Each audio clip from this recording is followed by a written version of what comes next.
Shalom, selamat pagi Bapak Ibu Saudara yang dikasihi Tuhan. Salam sejahtera buat semua saudara dimanapun berada. Saya mengajak Bapak Ibu Saudaraku untuk bersaat teduh dan berdoa dalam perenungan penuntun kehidupan setiap hari. Kiranya damai sejahtera dan sukacita oleh Roh Kudus senantiasa melimpah dalam hati dan kehidupan kita semua. Amin. Sebelum memulai segala sesuatu pagi hari ini, mari kita siapkan hati dan pikiran kita untuk kita menerima kebenaran firman Tuhan yang akan menjadi penuntun kehidupan kita sepanjang hari ini.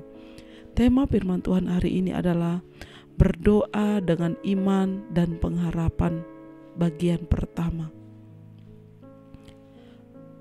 Ayat bacaan hari ini terdapat dalam Roma 5 ayat yang kelima.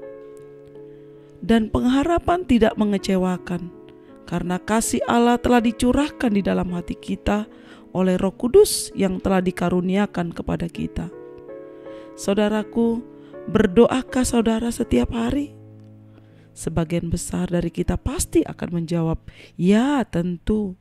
Bangun tidur saya berdoa, mau makan tak lupa berdoa, dan hendak beranjak tidur juga selalu berdoa. Jadi berdoa sudah menjadi kegiatan rutin kita.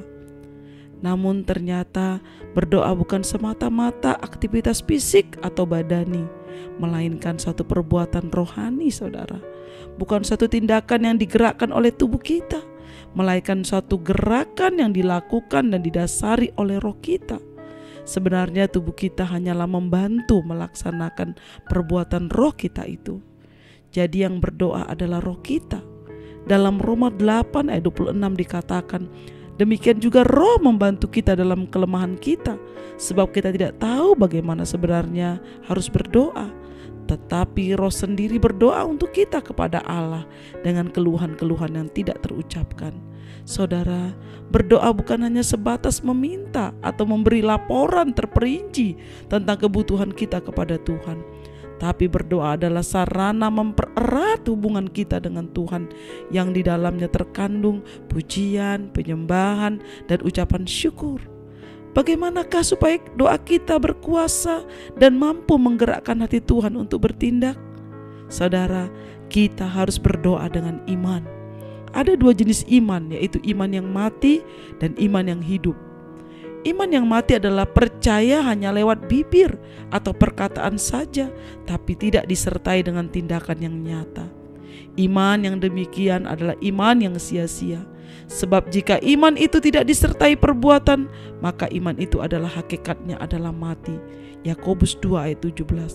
Saudaraku, jadi iman bekerja sama dengan perbuatan-perbuatan itu untuk menjadi sempurna, seperti dalam Yakobus 2 ayat 22. Doa yang berkuasa adalah doa yang disertai dengan iman yang hidup.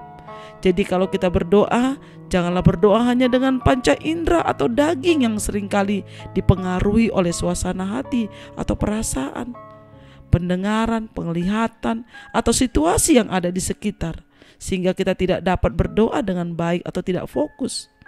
Berdoa dengan iman berarti kita tak peduli bagaimana situasi dan kondisi yang kita alami. Jadi saudaraku, hanya dengan iman kita dapat berdoa dengan benar. Dan hanya dengan iman saja kita akan mengalami penggenapan janji-janji Tuhan. Amin. Mari kita berdoa. Bapa di surga, terima kasih Tuhan buat firman-Mu pagi hari ini. Tuhan mengingatkan kami untuk kami memiliki iman dan pengharapan kami dalam setiap doa-doa dan permohonan kami. Terlebih dalam hidup kami Tuhan, kami selalu dekat kepada Tuhan. Terima kasih Bapa buat firman-Mu. Biarlah hari ini menjadi hari sukacita, menjadi hari yang baru dalam hidup kami untuk kami berjalan bersama Yesus.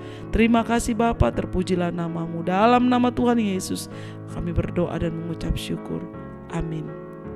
Kiranya berkat yang sempurna dari Allah Bapa kita, kasih karunia dari Yesus Kristus, dan persekutuan yang indah dengan Roh Kudus menyertai kita semua dari sekarang ini sampai selama-lamanya. Maju terus dalam tuntunan Tuhan. Sampai jumpa esok hari dalam penuntun kehidupan setiap hari. Tuhan Yesus memberkati.